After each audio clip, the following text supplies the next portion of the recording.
My guest this morning is Dr. Rhonda M. Lawson.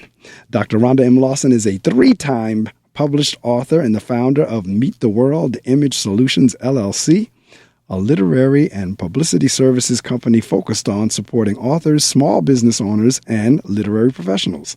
She is also the co-host of Black Authors Matter TV and host of the Horizons Author Lounge, both of which highlight and promote authors, entertainers, and entrepreneurs. Dr. Rhonda is a 23-year Army veteran, having served during Operation Enduring Freedom, Operation Iraqi Freedom, and Operation New Dawn. Her career as a soldier journalist has also taken her to various parts of the world, including Japan, Hawaii, Korea, Afghanistan, and Egypt. Her work has appeared stateside in various Army and civilian publications, including Soldiers Magazine, the Seattle Times, and the Army Times. Throughout her career, she edited various military publications, earning many awards, including the 1997 Training and Doctrine Command Journalist of the Year. She also taught journalism for 2 years at the Defense Information School at Fort Meade, Maryland, and served as an adjunct professor for the University of Maryland University College, Europe. She is formerly the National Director of Publications for Zeta Phi Beta Sorority Incorporated and the current literary correspondent for the National Black Book Festival, which takes place in Houston each October. She holds a Bachelor of Arts in Communication Studies from the University of Maryland University College, a Master's in Human Relations from the University of Oklahoma, and a Doctorate in Business Administration with an emphasis on organizational leadership from North Central University. Dr. Rhonda values education and literacy, leading her to found the Black History Month Literary Weekend in February 2017 to celebrate Black history while promoting literacy. Additionally, she launched the Meet the World Image Solutions 8th and 9th grade essay contests in February 2018 and the Meet the World Image Solutions Scholarship Fund in April 2021. Rhonda also added playwright to her repertoire in 2018 when she adapted 2 of her best-selling novels, Cheatin' in the Next Room and Twilight, into stage plays. She plans to turn more of her books into stage plays while still promoting the many authors who have trusted her with their publicity and publishing needs. Ladies and gentlemen, welcome to the Reading Circle microphones. Dr. Rhonda M. Lawson. Dr. Lawson, good morning. Good morning. How are you today? All is well. And no need to complain. We are still on top of the grass. Amen. Amen. We are still here. So that alone makes it a good day. Amen. That is so true. So I tell you what, now if I remember correctly, you're calling New Orleans, correct? I am from New Orleans, yes. Oh, right. But fun fact, I wasn't actually born in New Orleans. I grew up in New Orleans. I'm a military brat. So I was actually born in Mississippi. Oh, okay. So you're still in that southern region of the United States. Yes, I am. Okay, yeah, I've been to New Orleans once, back in I think it was the 90s. I was down there for a fraternity convention. The Alphas was holding their convention down there during that time frame.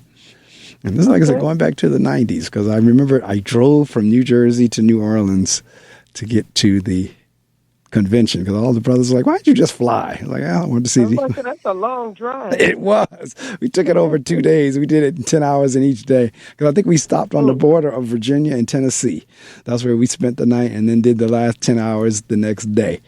But it was a fun trip. It was, it was different. But like I said, the brothers were like, well, you know where I was doing all that driving. And so we flew. But in any event, the food down there, I remember going to the restaurant, a Court of the Two Sisters. I think that was, and I don't know if it's still. The Court of Two Sisters. That is it still around? They are still around. They are. Wow. Because like I said, this is going back about 30 years ago for me when I was there, probably 25, 30 years ago. Yeah, at least, because it was in the 90s. And I remember that restaurant, Court of the Two Sisters. I also remember there used to be, and I'm not sure if that's the restaurant they shot it at, but there used to be a show on Frank's Place. That was shot down in New Orleans. Okay, I'm not sure about that one. Okay, and then, but the food was excellent. That I do remember. And the other thing, because let me see, I remember meeting Coach Eddie Robinson. He was alive at the time. Yeah. And I actually, we were in McDonald's together. It was the craziest thing. I'm looking like, and he was a fraternity brother as well. He's an Alpha also at the time. So I was like, Coach Rouse, I remember that. And I remember down there, in the Bourbon Street area with all the jazz clubs and everything. Mm-hmm. But the other thing, and I was talking about this before. some of the jazz clubs. You know, they have some on Bourbon Street. Uh-huh. They have some on Frenchman Street. And then they have some in the neighborhoods. Yeah, I mean, because it's like that whole jazz history is down there in New Orleans. Right. That's absolutely right. And the other thing I remember was I was talking this before, you called in when I was talking earlier in the 6 o'clock hour. That's the only place I've ever been that you can legally walk on the street drinking alcohol. Everybody always says that. There's nowhere else in the country I've ever been. True. You buy your beer, whatever you buy, you can just leave the place and walk. Nowhere else lets you do that. So those are the things I remember. Those top 3 things I remember from being in New Orleans. And but again, wonderful sightseeing, wonderful history, wonderful food, people, the whole everything. Just, and like I said, I have to go back at some point. I really must. So all right, you were talking about you were, because this is kind of like, I don't work off of a question list. It's kind of like my next question comes from your response. Oh, that's not a problem at all. And so it's kind of like, but I do, one of the first questions I do ask is kind of like, where did this whole thing start? I know you said you were a military brat, but where did the whole, everything that I just read in this bio, where did that come from? Are these the things when you were in grammar schools or elementary school you intended to do, or how did they come up along the way? Actually, I did not intend to do any of the things that you read in that bio. No, so as you mentioned, I'm a military brat, but up until probably my freshman year of college, I had always planned on being a lawyer. I said I wanted to be a lawyer. It was my dream from when I was a kid up until I got to college, and I realized I didn't want to do that anymore. But really, my love had always been writing ever since I was about 11 or 12 years old. Writing is what I enjoyed. Writing is what I did. I was writing poetry. I was writing my own stories. And my mom actually caught wind that I was writing my own stories, and she thought that they were very good. And she poured into that. She encouraged it. She showed my writing to my teachers. She wanted to introduce me to somebody who could probably get me published. She did everything that she could to just pour into that because she realized I had a talent. And I valued that and I appreciated that because it helped me to really define what I wanted to do with my life. And so I always encourage parents, if your child is a creative, it may not be what you dreamed of. You may be dreaming of your child to be a lawyer or a doctor or, something like that because you want them to make lots of money. It's great, but maybe that's not where their heart lies. And so pour into them being a creative because creatives can make money. Creatives can build entire careers. And, yeah, maybe they'll eventually go off and do something else. My daughter, for instance, from the time she was 12 years old, wanted to be an actress. And she was going to auditions. She was in plays. She went to college and majored in theater arts. This was what she wanted to do. And it's what drove her to do well in school. And it drove her to graduate cum laude from Clark Atlanta University. Now that she's graduated, she is now working for the federal government. She decided she didn't want to be a lawyer, but what if I didn't pour into that desire to be an actress? Would that have driven her to continue to do well in school, to push forward, even when she went through a period where she wasn't too happy with school? She just hated school. She wasn't getting along. She went through a bullying phase. But what drove her forward was wanting to be a lawyer. So despite people trying to bully her, despite teachers who tried to doubt her, she always kept that goal in mind, and it drove her to continue to go forward and to go to college and to do well in school. And it got her through school. Yes, she wanted to do something else later on, but because she had something that kept propelling her forward and kept her eyes on the prize, it resulted in a degree that she's been able to use in multiple different ways. I don't think she's apply to any job that she hasn't gotten because she has that degree. And I really believe part of it is because I poured into what her desires were. I poured into her talent. I poured into what was in her heart. And so I try to tell parents that all the time. Just pour into whatever it is that your child wants to do, because you never know where it will end up.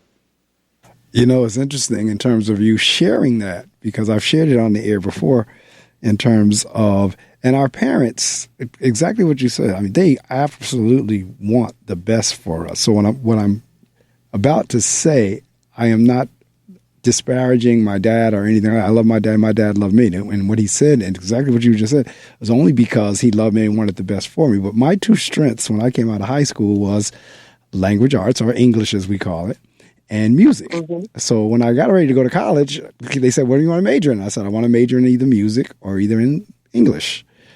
And so my father was like, oh, no, you're not doing either one of those because you won't make any money out of it. So for music, unless you're like a Michael Jackson, you're not going to make any money with it. And he said, as far as majoring in English, the only thing you're going to be able to do with that is teach, and you're not going to make any money doing that. So what I ultimately majored in my undergrad was business administration. I saw that was your doctorate. But yeah, my undergrad was business administration. And because my heart really was, as he said, well, you have to, you'll only be able to teach and you won't make money. Ultimately, because I did, with the degree that I had, I wound up in corporate America. I wound up at AT&T for 15 years. Wonderful perks. I mean, loved it, traveling the country, traveling the world. I mean, it was wonderful. It just wasn't doing anything for me on the inside, to your point. It was not doing anything. And I ultimately came back to my first love, my passion, which was education. Right now, I'm a school principal. But I did teaching and so forth, but loved it. And so I said, I still wound up coming back to what my passion was. To your point, though. If parents, if your child is saying this is what they want to do, go with that, whether they're going to make any money or not. Because you never know at this point, the skills can be transferable. Like you said, your daughter has a degree in theater, but she was working for the federal government. Mm-hmm. And it helps. I mean, a theater degree, it really helps with customer service, because of what she does now. She's always face-to-face with the public, and she's able to turn it on and turn it off. Correct. Because of her degree. It's absolutely right, because even and I probably shouldn't say this because I don't know if any of my students or parents are listening. Or maybe I shouldn't say it. But a lot of it is theater. A lot of it is acting, what we're doing with the kids in terms of I'll come in there and when you talk about I can put on a mad act, they think I'm really mad. I'm really not. But I need them to think that I am. I need them to think, I need them to think I'm really stern, but it'd be an act, because I'll go back in my office and be just as fine. It's like, are you mad? No, I'm not. Teachers are coming. Are you okay? I'm fine. But right. So it's to the point of a lot of what we have to do, a theater degree, public speaking, all of that it come in handy. Absolutely. So absolutely. Now she's pursuing another turn in her career, so to speak. Right. And that's still going to come in handy with what she wants to do. Of course. I mean, I tell people on the air all the time, most of my guests have done more than one thing in their career. Some have done one thing, but most people have done multiple things over their, career. And so I tell people, there's nothing wrong with that. I mean, I've been a jet engine mechanic. I've been a custodian. I've been a marketing manager. I'm a principal. I've been a teacher. It's nothing wrong with getting the various experiences, because at the end of the day, usually everything that I do ties to communication and education. Absolutely. I'm even with me, when I decided in college that I didn't want to be a lawyer anymore, I was able to reach back to my writing skills, and I actually became a better writer in college, and an even better writer when I joined the Army, because of my love for writing. I had some of the toughest teachers at Loyola University. I thought I was doing something with my papers. I just knew I was write. And then they were just scoring me so low. I'm like, what are you doing? What are you reading? This was a 25-page paper. She said, what's wrong?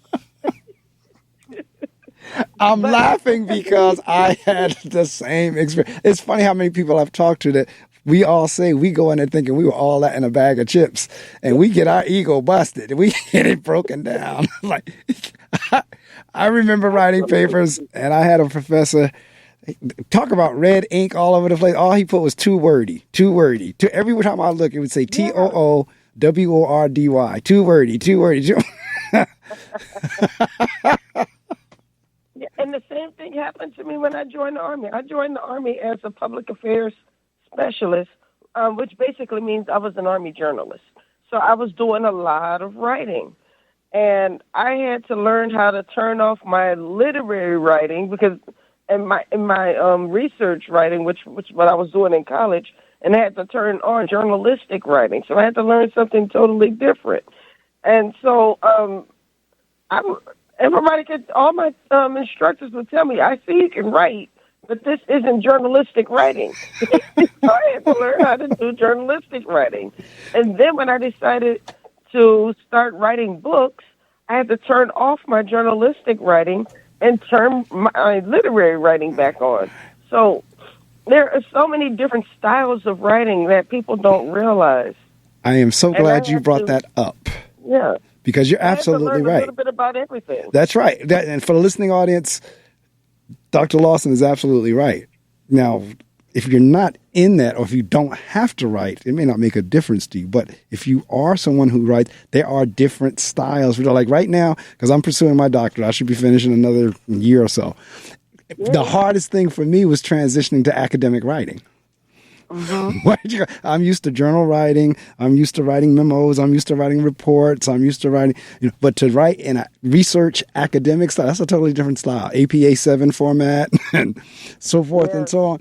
Totally different style. And I like to just freestyle. I like to free write. And then you get to academic writing, and there's a structure to it. And so you're right in terms of having to know the different writing styles for what job you're in or what you're doing. Mm-hmm. Yeah, and that's true. I mean, and at first it was a little bit of a struggle. When I first wrote Cheating in the Next Room, I was writing journalistically, so I did not describe things as completely as I probably should have, because I was used to writing a bit more concise. Now, I'm assuming that's a novel. Yes, my first book, Cheating in the Next Room, is a novel. It's about an affair and everything that happens as a result of that affair. So, in other words, what happens is a man has an affair with his wife's best friend's cousin. And when everybody finds out about that affair, everybody's affected in a different way. So that's what that story is about. And the first time I wrote that, it was short. It was written journalistically. Like I said, I had to turn that off, and I had to learn a new style of writing. And I needed to make sure that I made the reader care.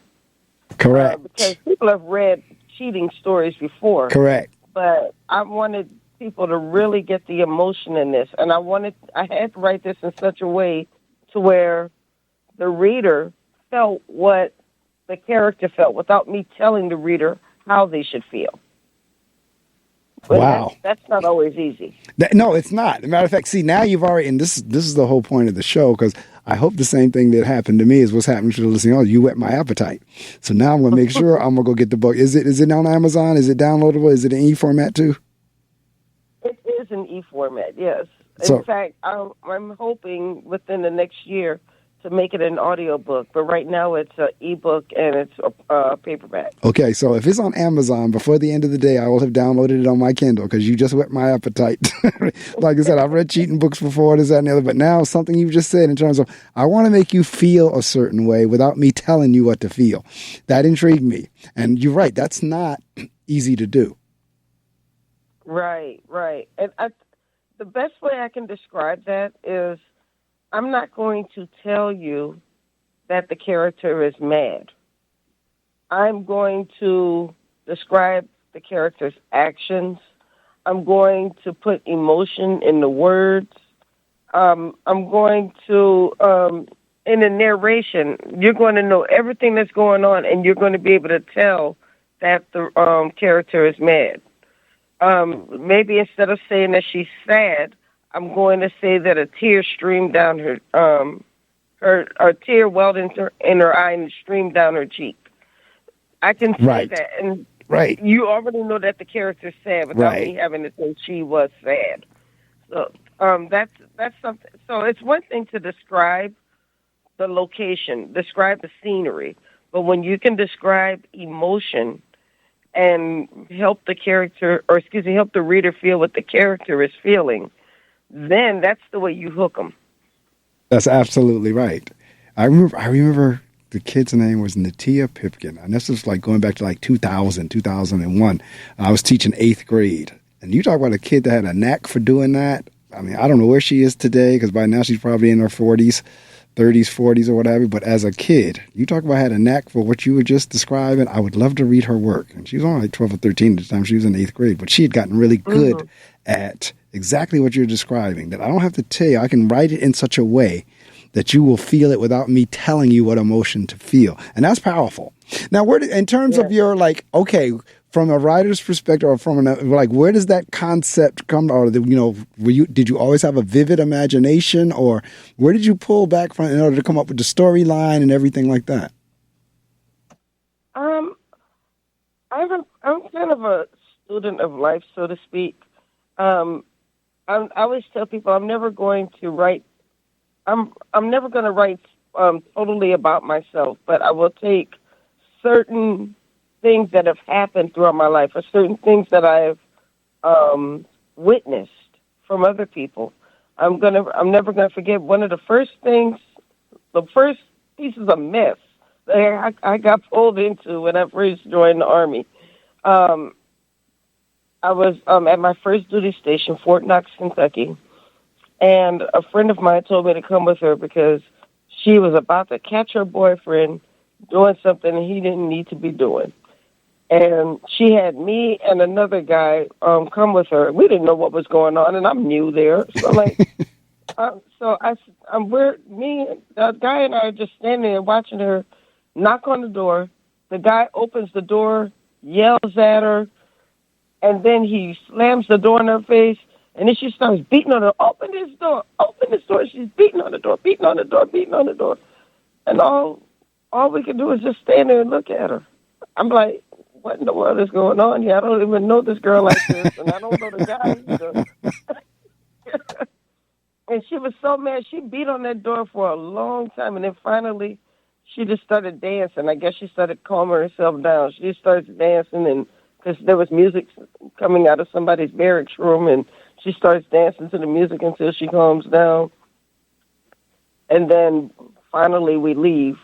And so I think of that moment. I think of moments that happened to me. I think of this moment. I think of that moment. And I kind of meld all of those together into a story.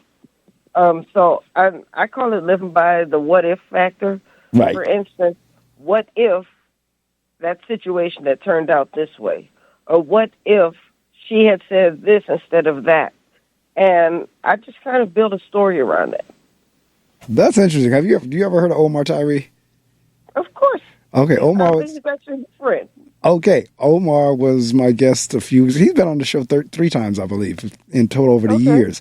But similar to what you're saying is how he says he comes up with his storylines, like just watching life, watching movies, watching what's going on the train, watching what's going on the bus, or when he's on the street, or just watching and observing people. Very similar to what you just said.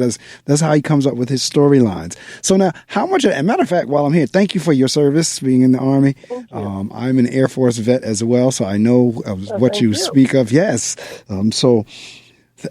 Being there, my dad was in the Army, so I'm familiar with Army, and I'm looking at your bio and everything. So when you went in there as a public, you said public. What was the title? Public affairs. Public affairs. Okay, so like you said, that was kind of like a military journalist. And how was that? I mean, because I'm looking at all the various Operation Enduring Freedom, Operation Iraqi Freedom, Operation New Dawn. Were you covering those various efforts? Right. So when we deploy, the one good thing about being a public affairs specialist in any service is that you get to learn a little bit about nearly every job in the military. So I'm doing stories on infantrymen. I've done stories on Army cooks. I've done stories on the military police. I've done stories on engineers. So I've gotten to learn a little bit about just about every job in the military, and that was one of the things I loved. I've been able to ride in helicopters. I've been able to ride in tanks. I've been able to ride in trucks and boats. A lot of people don't realize that the Army does have boats. That's right. I've gotten to ride on those as well. So I've gotten a pretty well-rounded view of the Army. So when I was deployed to Iraq, there were times where I would have to embed with some of the units that I was doing stories about. I've gone on combat missions with the infantry. I've gone on recon missions. I've gotten to do so many different things, and I think that people think, "Oh, it's a public affairs job. You have an office job. You're not going out there." And yes, we absolutely are going. That's right. There are times when I'm taking media with me, and I'm responsible for the media who is embedded with this unit. And you never know what's going to happen. That's right. I've gone on a mission. I didn't know what was going to happen. There was times where I went on a mission with infantry soldiers, and they were finding weapons caches hidden inside of mountains, and they would have to blow them up. Right. And one time I'm there, and there's another guy who's with me. He's a combat photographer. I'm public affairs. And they told us what we needed to do. And they told us to get back. We have to blow up this weapons cache. And we said, okay. So we got down, we took cover. They blew it up, but the explosion wound up being way bigger than they thought it would be. And the guy, the combat photographer, was with me, saw the rocks flying, and he went, "Oh, shoot." He didn't say shoot. Right. "Oh, shoot." Right. And he got up and he ran back, and he left me there. And so all I could do was just get down and cover my head the best way I could.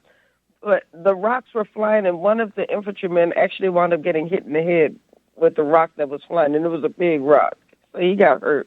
Wow. Trying to find out, the reason why the explosion was so big is because there were explosives underneath the weapons that they didn't see. Right.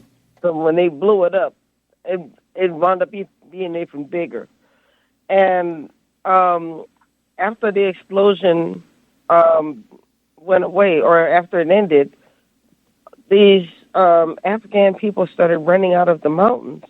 Well, like, where were they?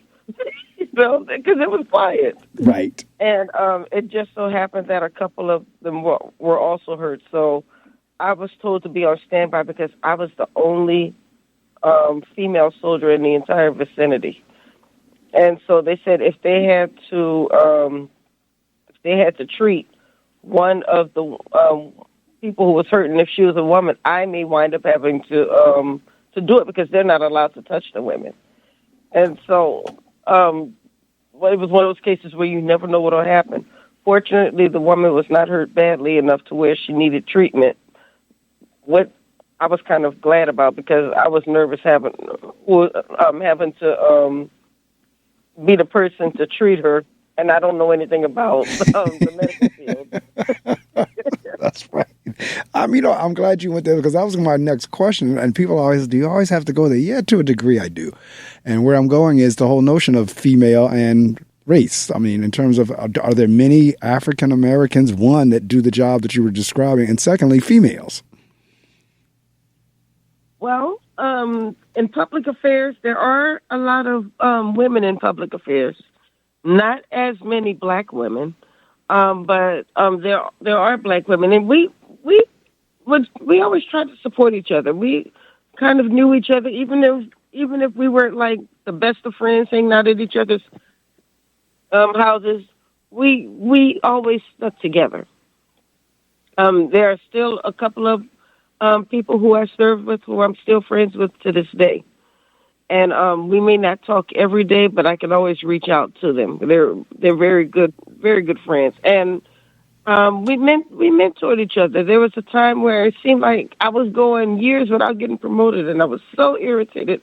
And it was the women in the field who kept me encouraged. She said, "Okay, this is what you need to do. Why don't you do this? Why don't you do that? Talk to this person." And then there were other women who weren't in public affairs who were the same way. And they say, "Okay, let's look at your evaluation report. How can we write this better?" We were doing this for each other. I needed to take my photo.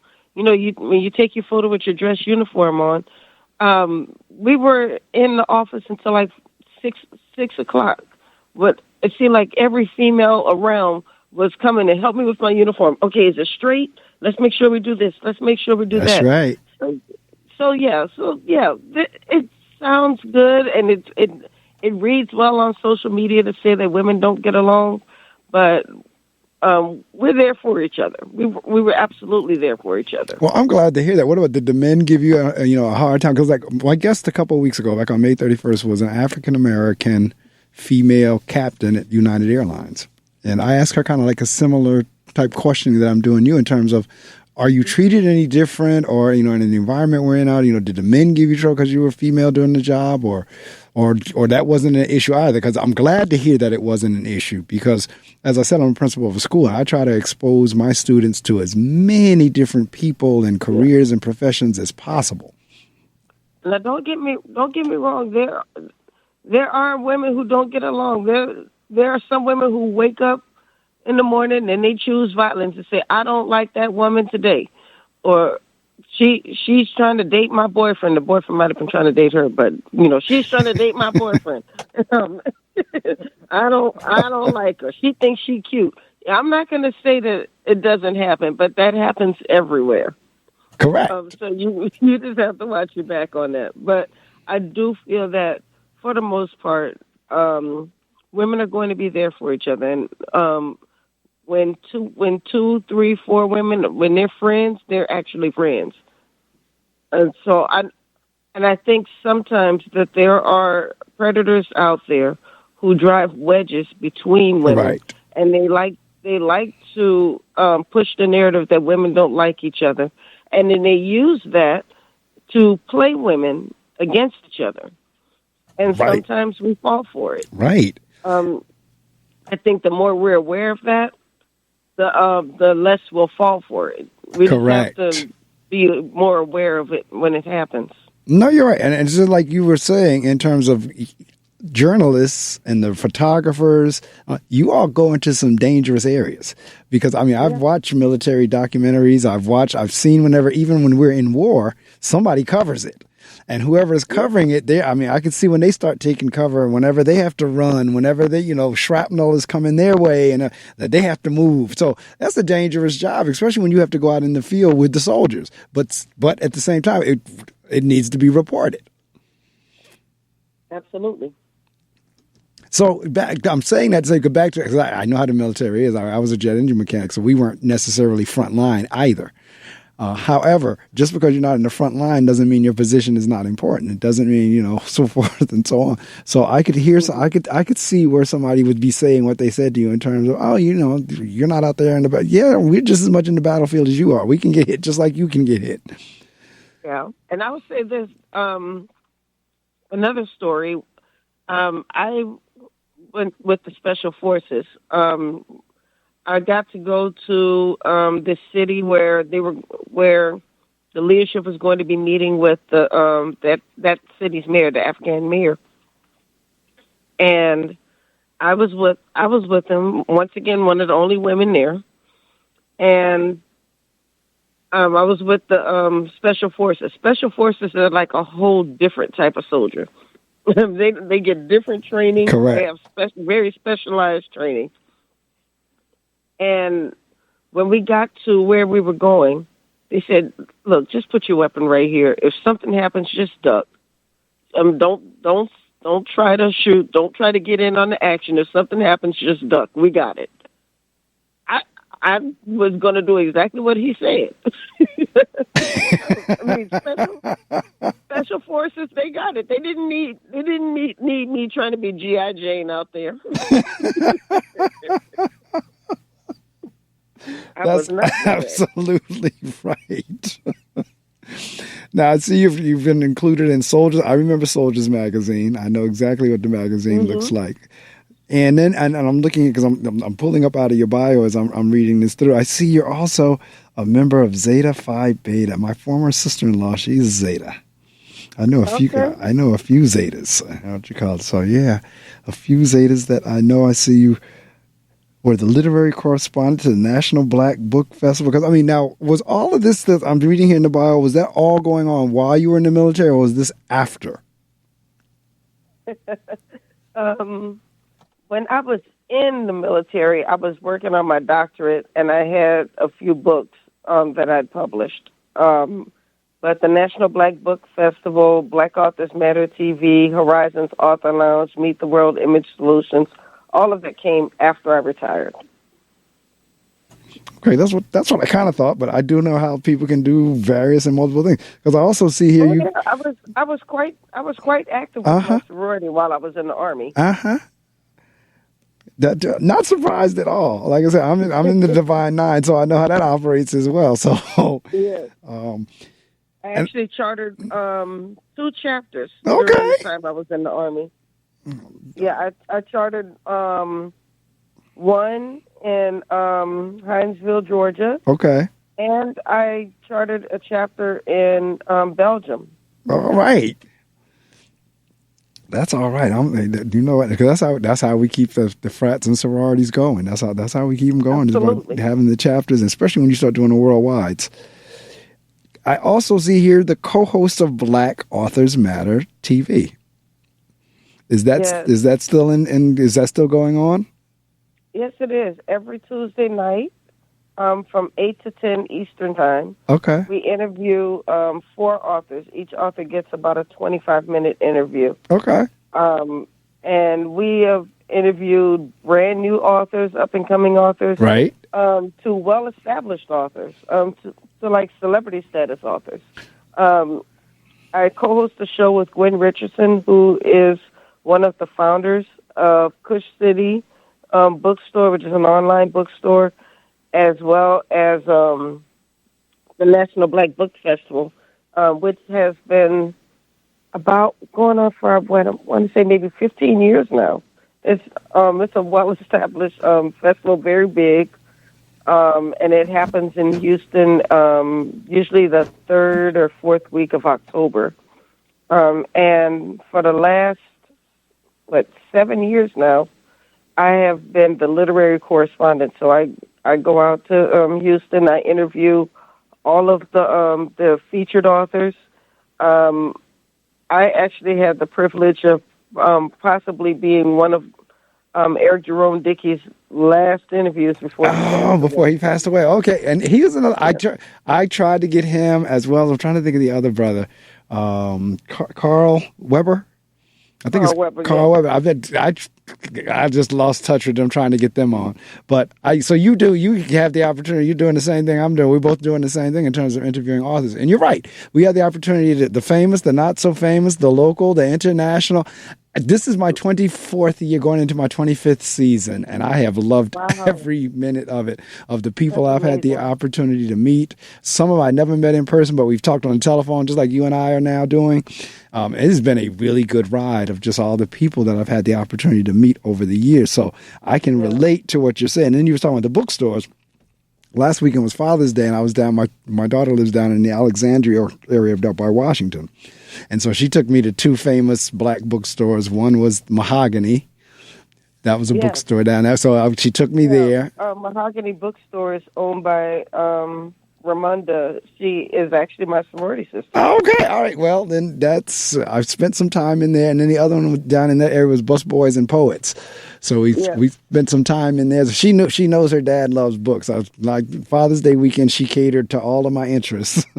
Music, reading, We did a paint and sip, and so we did some relaxation painting and all that. So Nice. she catered to everything on Father's Day weekend last week. You heard me earlier talking about the Juneteenth festival. We were there, and so just had a wonderful time last week for Father's Day. So whenever I saw in here you were talking about the festivals and things, the bookstores and so forth and so on, yeah, my mind went back to Mahogany. I had a wonderful time in there, as well as Busboys and Poets. Yes, Mahogany is a great bookstore. I remember years ago when I was still stationed in Belgium, and she emailed me and told me that she was starting a bookstore. And it's just amazing from that moment to see where she is now. She and her husband are doing amazing things, and I'm so proud of them. And see, while we're on that line, because I know I asked you earlier, was your book, in Amazon? But a lot of them, we really do try to help people to go in and support our various bookstores that are still alive, that are still real bookstores, not online. I mean, you can, of course, order from them online, but either way, to support like a Mahogany or any of the other black, I know there's a famous one down in Philadelphia. There's a couple around the country. There are some still active, open bookstores that need our support. Mm-hmm. Absolutely. There are quite a few bookstores, and I think that we just need to make them a part of our conversation. When we see a book out there that we want, go to that local bookstore and see if they have it. Right. I think our default right now is, let me go on Amazon, but walk into your local bookstore. They can tell you about that book and probably about 10 other ones that you'd be interested in. Absolutely. And, I think we forget to do that. And we say support, and this man told me this one time, we need to stop treating our black businesses and our local businesses like charity cases that we have to support. I could not agree more. And that is powerful, and that is absolutely right.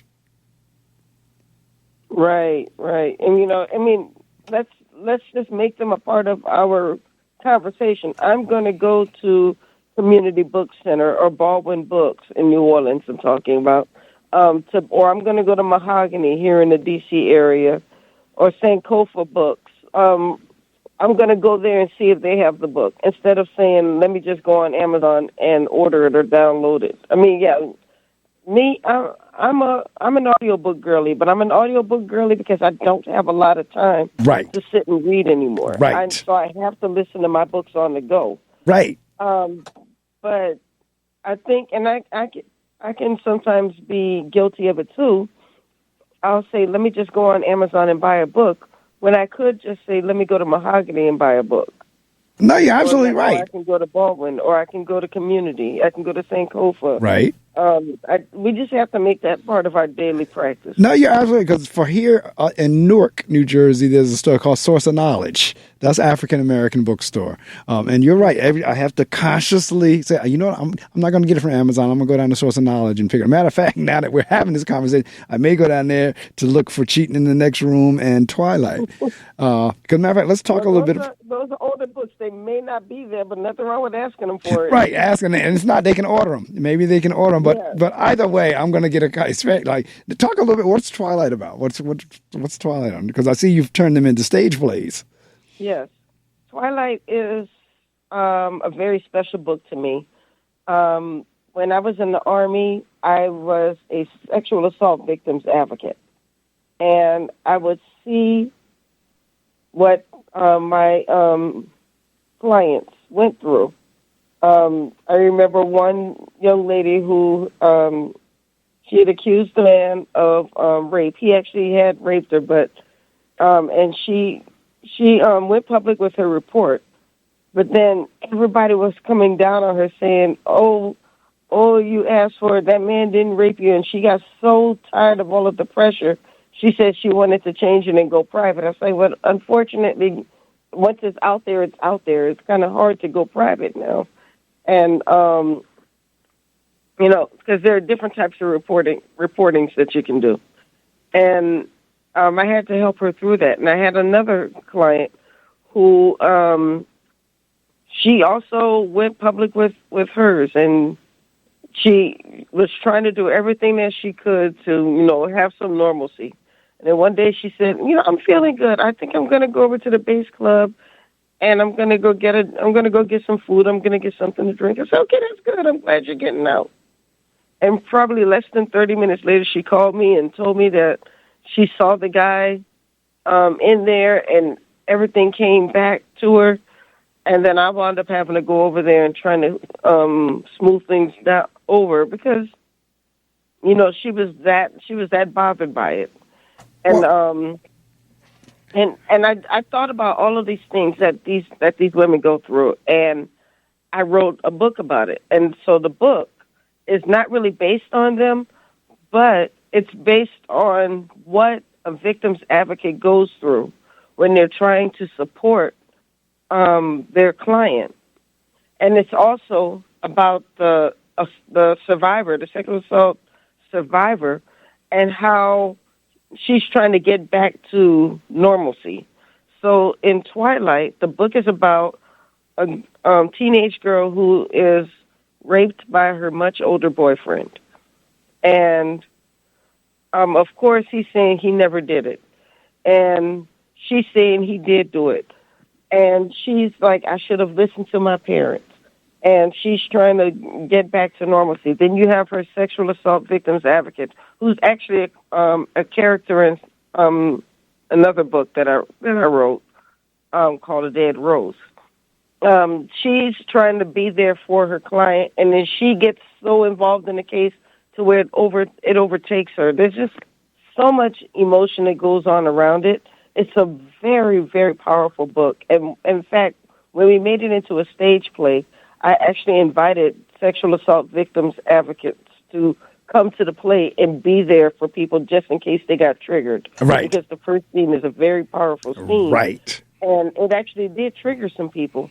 And so I wanted to make sure that there were professionals there who could work with the people who may have been triggered at the play. But I needed the play to be that way because I didn't want to downplay the seriousness of sexual assault and what goes on in a person's mind when they've been through such a horrific event. And there was a time I had like a span of just about every female in particular author. It was like for like 2 or 3 months straight. Each one would tell their story on the air, and somewhere in the conversation, it would come up that they were sexually assaulted. And I was like blown away at the number of women who've been molested by family members, by, like you said, boyfriends or whomever, people that they trusted and so forth and so on. And it was like a string that, now for me, I had never been traumatized until like 3 or 4 years ago, and it wasn't sexual assault, none of that kind of stuff, but it still was a traumatization. And my first reaction was, I don't know how anyone who's ever been raped ever gets over that. Because to be traumatized, and like you just said, the word triggered, you never know what's going to trigger a person that's gone through that experience. Right. And I just, for my trauma, it had nothing to do with sex, had nothing to do with being assaulted, no rape, it had nothing to do with it, was still a traumatization nonetheless. That there are still certain things that'll come up that will trigger me. And so my response was, I don't know how anyone who was raped ever gets over that. I really don't. You don't get over it. I mean, you learn how to accept what happened. You learn how to live with it, but you don't actually get over it. Like, okay, that's in the past. I don't care anymore. No, that doesn't happen that way. Yeah, and I could see where it could lead to, mental health issues. I could see where it could lead, like you said, this young lady's, I just want to go get something to eat, and go in there, and the person that she's accused is there. I know she lost it. Right. And it's interesting when you, from the other end standpoint, I see now you done whet my appetite again. Now I got to get Twilight too. It's interesting. Well, it's a powerful story. I really need to bring it back to the stage. Well, because you're getting it from another perspective. You're getting it from the perspective of the advocate side as well. Right. I mean, you see it from the survivor side, And you notice I don't say victim. I always say survivor. Right. Because I think when you accept that victim, you're always going to see yourself as a victim. But there's the strength in seeing yourself as a survivor. You survived what happened to you. Correct. Now, see, one thing I'm loving about you in terms of talking to you is you're understanding the power of words. Whenever we were talking about supporting the book story, no, we don't support them because it's not like words are powerful. I say that all the time. How we phrase things, the words that we use, the choice is extremely powerful. So there is a difference between a survivor and a victim. Yes. All right, listening audience, I hope you've been with me since 6. I definitely hope you've been with me since 7 as I've been chatting with Dr. Rhonda M. Lawson. We're talking about her career in the military as well as her literary career, and they dovetail. They've been together. Her literary and her military has been together, and that's what I was just talking about in terms of her love and understanding of the power of words, because how we say things and view things is extremely powerful. So I see you have 23 books. This is 23-time published author. So Twilight and Cheating in the Next Room, you're only mentioning 2. In a couple of minutes, I'm going to give you the opportunity to promote. And you can promote anything, shout out anybody you want. The only thing you can't say is a dollar amount. I'm going to do that in a minute or two. But, are all 23 of them kind of in the sound? Are they 23 different ones? I always hate asking this question because as a musician and who's published like 23 some songs, people are like, which is your favorite? That's kind of hard. But do you have a favorite? I wouldn't say I have a favorite. Right. I'll say Twilight is one of the most important to me because of the subject matter. Okay. Yeah, but Cheating in the Next Room, that's my baby because that was my first book. Okay. Putting it back together is... I took the character Alexis from Cheating in the Next Room, who I thought everybody was going to hate, but that was the character that everybody asked me about. Whatever happened to her? And so I wanted her to grow up, and I wanted her to evolve. Okay. So that's where Putting It Back Together came. She becomes a doctor, and she wants to do her part to help her city, but at the same time, she's caught in a love triangle. So that's Putting It Back Together. Some Wounds Never Heal.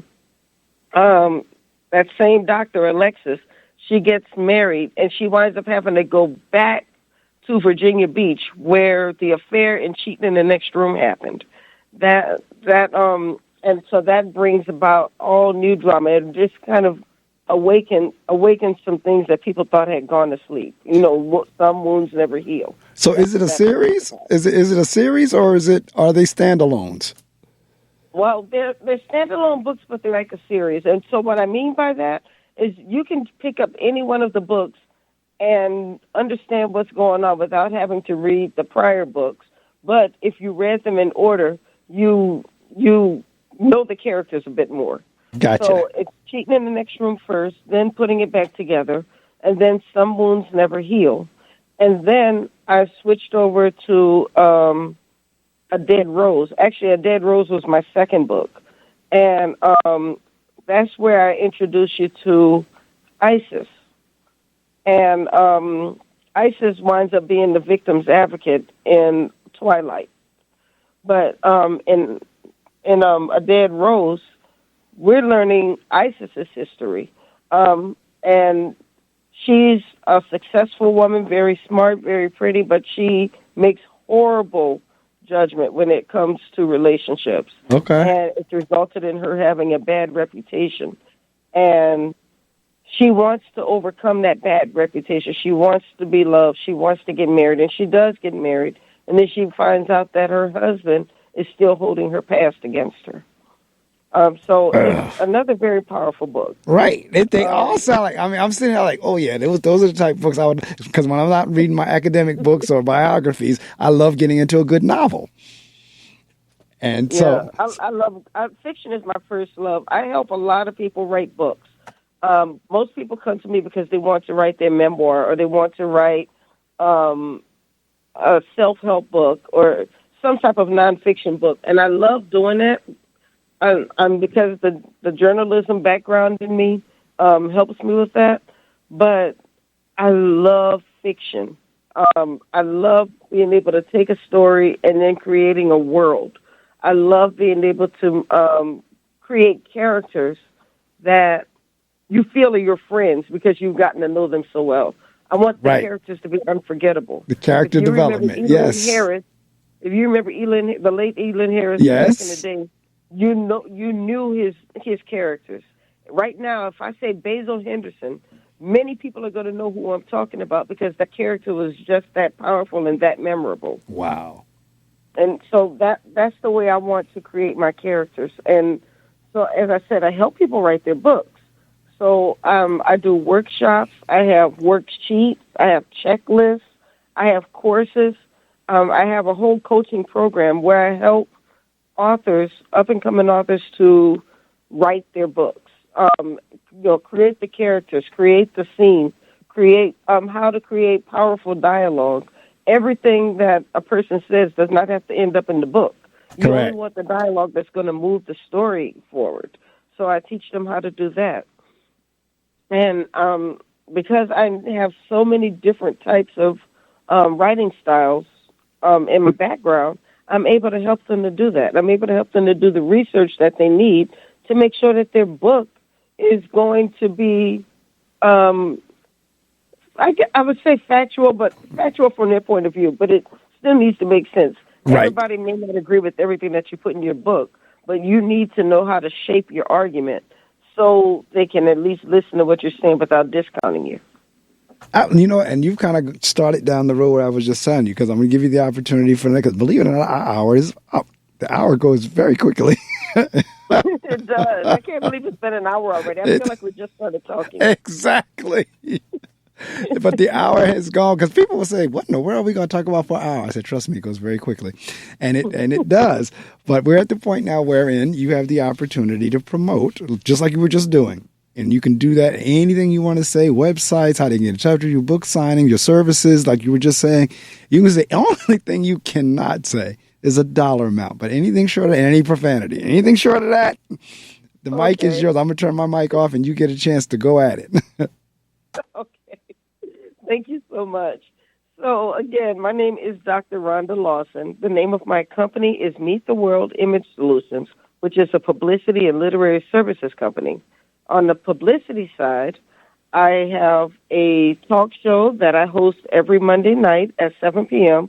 called the Horizons Author Lounge, and this show is only an hour, where we feature authors, entertainers, and literary professionals. I also have promotion kits to where if you're an author trying to promote a book or get exposure for your book, I have promotion packages that will help you to do that. And this isn't just about being on the show, and it's more than just putting a Facebook post up. We're talking about getting you in front of real media to help them tell your story. So I will do press releases, I do media pitches, and I also write an article myself that I put on to 3 different major media platforms. On the literary side, I do editing, I do ghostwriting, I do writers' workshops, and I also have a resource center full of worksheets, tips, and courses, anything that's going to help you along your writing journey. It is very important to me that people are not just good storytellers, but are also amazing writers, because you can throw a book together. You can get on ChatGPT and write a book, but in order for it to be impactful, in order for it to be powerful, you need your human touch, and I want to be able to help you to do that. Because if you just throw something together, 1,000 people might write your book, but then that's also 1,000 people who are going to tell people how bad your book is. I don't want that to happen to you. I want you to write, get 1,000 readers who will keep coming back just because they know you wrote a book, and that is my goal for you. So I hope that you'll work with me. I hope that you'll reach out so we can talk about what type of package would be great for you. Everything that I do is crafted to my clients' needs. And I hope to talk with you. And even if you're not ready to write your own book, read my books. I write some pretty good stories. Well, I tell you, now it may if I don't go the Amazon route, it may take a little bit longer. But if I go the Amazon route, I'm going to have Cheating in the Next Room tonight, this afternoon, or whatever. Well, that's an ebook, so go right ahead. Go ahead and get that one from Amazon. Okay. And what about Twilight? Is that ebook as well, or is that paperback? It's paperback, but it's been a little while for that since I wrote that one. Okay. So it might be best to get it on ebook. Okay. And another book you might want to look at is Trust. That's a novella. Okay. And so it's a shorter book, but it is a fun read. It's kind of it's almost like a murder mystery because somebody is killed in the very beginning of it, and you have to figure out who did it. And this just happens to be a guy that played with too many hearts and paid the ultimate sacrifice. So, are all of them under your name, or do you use a pen name? Nope, they're all under my name. They're all okay. So if I put when I leave here and go home, I'm gonna go there. I'm gonna put your name in Amazon, and whatever pops up, I'm gonna go through and shop. But Rhonda M. Lawson. All right. Well, I tell you what. Yeah, in New Orleans, let me see. You're central. You're about an hour behind us, so it's like 7 o'clock there. Actually, I'm from New Orleans, but I actually live in the D.C. area. I'm in the DMV. Oh, get out of here! I was just down there last weekend. Because I told you my daughter lives in Alexandria. Yeah, so because you said you went to Mahogany Bookstore. Yeah, I went to out there in that. Where's the place with the big Ferris wheel? What do they call that? That's the. That's the National Harbor. Yes, that's where I was in the one in the National Harbor. I was in Mahogany in the National Harbor. Right down the street from me. Oh, get out of here! That's where I was. I was at Mahogany in the National Harbor. So, all right. So you are in the same time zone as us. So it's 8 o'clock there. Well, I thank you so much for rising early to join me this morning. The company is Meet the World Image Solutions. It's Dr. Rhonda M. Lawson. She's an author as well as served in other capacities. Like I said, thank you for your service. And again, Linda, good morning to you, Linda. She texted me when I was looking for the bookstore in Philly. It says Uncle Bobby's Bookstore in Philly. All right, Uncle Bobby's. All right, so I know Philly has a couple of those, like I see all the time that pop up, like African American bookstores, whatever. And like Harriet's Bookstore. Yes, that's it. That one right there, Harriet's and Uncle. But there you go. That's the one I always hear about as well. Is Harriet's. So again, thank you so much for joining me. I'm glad we made it happen because we rescheduled twice. So the first time was on her, the second time was on me, and we made it happen today. Yes. So Thank you so much. I really appreciate this. Well, same here. It's recorded, and what I'll do is I'll email the links to you. One is a YouTube link. The other is an MP3 link. And when you get them, you do what you want with them. However you want to share it, it's up to you. Thank you so much. All right. Thank you. Have a wonderful week, and peace and blessings. And you do the same. Thank you. All right. Take care. I'll be in touch. Okay. Bye-bye. Bye now.